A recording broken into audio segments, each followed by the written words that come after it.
እዮብ እባላለሁ። ባንከር ነኝ። እማማ ኢትዮጵያ ውስጥ እንደ ምግብ ቤት በየቀኑ ከሚከፈቱ ባንኮች አንዱ ውስጥ ነው የምሰራው።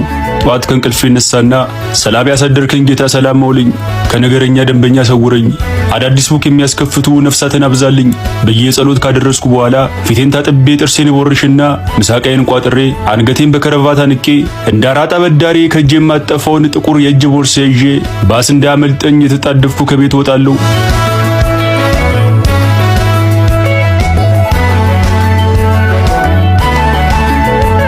ሲመሽ ደግሞ የአንገቴን ከረቫት እያላለው ከቢሮ ወጣና ራቴን የ50 ብር እርጥብ ከመንገድ ዳር ገዝቼ እየበላው የኮሪደር ልማቱ ላይ በተተከሉ በርካታ ወንበሮች በየመሃሉ የተቀመጥኩና የተነሳው ወደ ቤት ያዘግማለሁ። 2 ዓመት በእንደዚህ አይነት ሁኔታ አሳለፉ።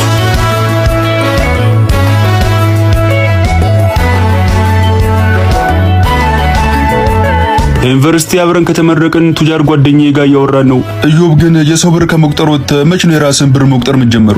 ብሩ ይኑረኝ እንጂ እኔ ለመቁጠር እምቢ ብዬ ነው እኮ። ብሩ እንዲኖር እኮ ጨክነ ከቅጥር ስራ መውጣትና ትንሽም ብትሆን የራስን ቢዝነስ መጀመር አለብን። ያኔ ከዩኒቨርሲቲ እንደወጣን ጀምር ያልኩን ስራ አብረ ከኔ ጋር ጀመረ ቢሆን ኖሮ ይሄኔ አንተም እንደኔ ሚሊዮነር ነበርክ አለኝ።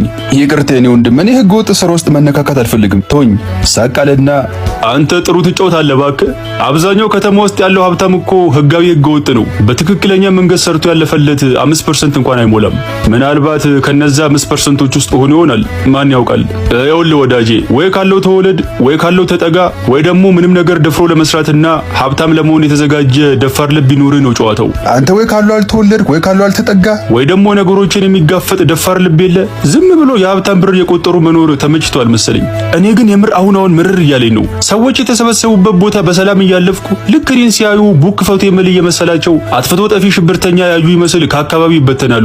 ወድጄ ነው እንዴ ስቆይ ቡክ ማስከፍተው? የእንጀራ ነገር ሆኖብኝ እንጂ። በዚህ ምሬት ከቀጠልክ አንድ ቀን በሥራ ቦታ በምታረገው ከረባት ራስን አንቀ መግደል አይቀርም። ከዛ በፊት ሐሳብን ቀይረ ከኔ ጋር መስራት ከፈለክ ደውልልኝ። ሰላም ብሎ ተነስቶ ሄደ።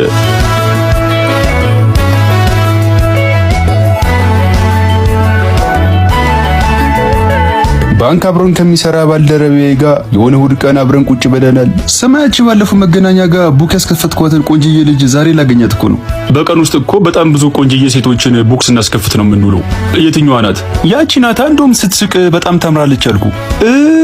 እንደውም ስትስቅ ጥርሷ ነጭ ከመሆኑ የተነሳ ሀጫ በረዶ ይመስላል ያልከኝ አስታወስኳት። ኧረ እኔ እንደዛ አላልኩም። አታጋን ነው ወይስ ድሮ የምትሰራው ቲያትር አገርሽቶብህ ገጸ ባህሪው ገብተህ ነው? ይልቅ እሱን ተወውናውን እንዴት እሺ እንዳለች ንገረኝ። ለነገሩ አንተ ብር ነው እንጂ የሌለ ምላስማ እኮ አለ። በዚህም በዛም በለ አሳመንካት አይደል? በአካውን ገና እሷ ጋር ለመሄድ የታክሲ ግፊውን ሳስብ ምርር እያለኝ ነው። ላብላብ እንዳልል ብብቴ ላይ አራሎ የሚጨርሸኝ ነው ከቤት የወጣሁት። ምን ዋጋ አለው? አሁን ሄጄ ሀገር ውስጥ ስታጎር በግበግ መሽተቴ አይቀርም። እና ታዲያ በያንጎ አትሄድም እንዴ? አንተ ደግሞ ትቀልዳለህ አይደል? ለያንጎ የምከፍለው ብር ኬት አባት ያመጣለሁ? ውድ መስሎ ነው አይደል? በጣም ርካሽ እኮ ነው። በያንጎ ስትጠቀም ደግሞ ከሌሎች ሜትር ታክሲዎች በተሻለ 30% ቅናሽ አግኝተ ምቾት ተጠብቆ ነው የምትሄደው። ስልኩን ከኪሱ ውስጥ አውጥቶ ያሳየኝ ደግሞ አፕሊኬሽኑን አውርደ ያንጎ አዲስ 30 ሚሊዮን ፕሮሞ ኮድ ስታስገባ የመጀመሪያ ጉዞ ላይ 30% ቅናሽ ታገኛለህ። የምርህን ነው? እና በያንጎ ወደ ቀጠርካት ልጅ ጎ አለኝና ተሳሳቅን።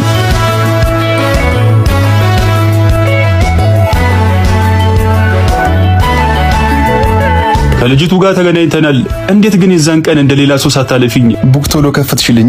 በዚህ አይነት ልብሽንም ለመክፈት ብዙ አታለፊኝም። ያው ከሁኔታ ስረዳ እንደማትለቀኝ ስለገባኝ ነው ከምጨቃጨቀው እየከፈትኩልህ። እስካሁን የከፈትኩት ቡክ ቢቆጠር ከ20 ይበልጣል። ግን ከአንድ ወይ ከሁለቱ ውጪ ሌሎቹ የት እንዳሉ ራሱ አላውቅም። አብዛኛውን ቡክ የከፈትኩት ባንኮሮቹ መገናኛ ጋር እግር ላይ ተጠምጥመው አላሳልፍ እንደሚሉት ህጻናት እግር ላይ መጠምጠም ሲቀራቸው ሼም ይዞኝ ነው። እኔ እንኳን እግርሽ ላይ ሳይሆን ልብሽ ላይ ነው እንዳረግ መጠምጠም የምፈልገው አልኳት። የፍቅር ቃላት መጠቀም ነው። በለማንኛውም ያገኘው ቡክ ስታስከፍተኝ የሰጠውከን 200 ብር እንድትመልስልኝ ነው። የምርሽን ነው? ደነገጥኩ። ስትይኝ የቀለድኩ መስላለሁ ብላ ተነሳችና የሸሚዜን ኮሌታ ጨምድዳ ያዘች። ኧረ እኔም በቤት ሰጥሻለሁ ተረጋጊ አልኳትና ከኪሴ 200 ብር አውጥቼ ሰጠኋት። አምጣ ብላ ከእጄ ላይ መንጭቃ ወሰደችውና ቦርሷን ይዛ በተቀመጥኩበት ጥላኝ ሄደች። ከኔ ባሰ ችጋራም በመኖሩ ተገርሜ አፌን ያዝኩ።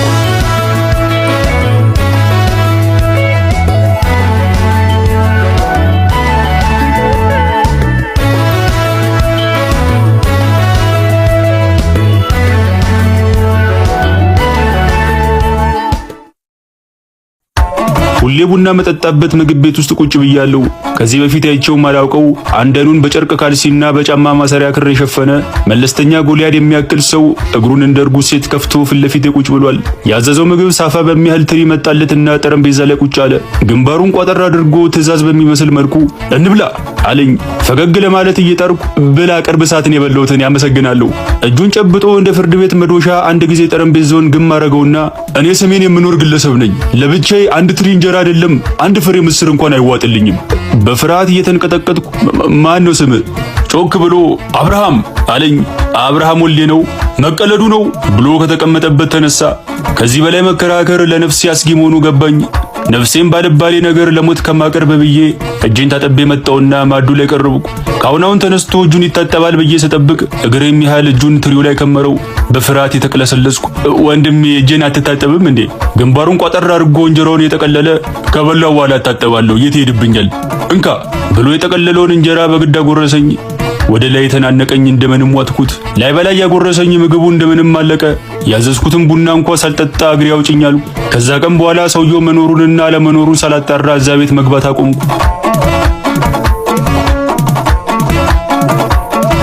የሆነ ቀን አለመኖሩን ካረጋገጥኩ በኋላ ሀገር ሰላም ብዬ ቡናዬን አዝዤ ቁጭ ብያለሁ። ያዘዝኩ ቡና መጥቶ ገና ፉት ያልኩትን ቡና ሳልውጠው በጣራ በኩል ይሁን ቤት እንደገባ ሳላውቅ ያን ሳፋ የሚያህል ትሪ ይዞ ከወጥ ቤት ብቅ አለ። አፊ ውስጥ ያለ ቡና ሲመረኝ ተሰማኝ። እንዲያ ጀሬ መጣ እንዴ? ሰሞኑን እንዴት ጠፍተህ ነው? መልስ ሳልሰጠው ዝም አልኩ። ትሪውን ይዞ እንደለመደው እግሩን በልቅጦ ቁጭ አለና በል እንብላ አለኝ። ከፋኝ። በ40 ቀን እድሌ ክፉኛ አዘንኩ። አይኔን ቀስ አርጌ ወደ ጣቱ ሰደርኩ። በክቷል። ጥፍር ውስጥ ያለው አፈር ቢወጣ አንድ 4 በ4 የሆነ ቤት ጥንቅቅ አድርጎ ይመርጋል። እየጠበቅኩ እኮ ነው እንብላ ብሎ ጮኸ።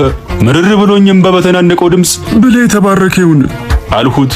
እጁን አስፍቶ 3 ጊዜ ምግቡ ላይ ካማተበ በኋላ ቀና ብሎ እያየኝ ተባርኳል በልብላ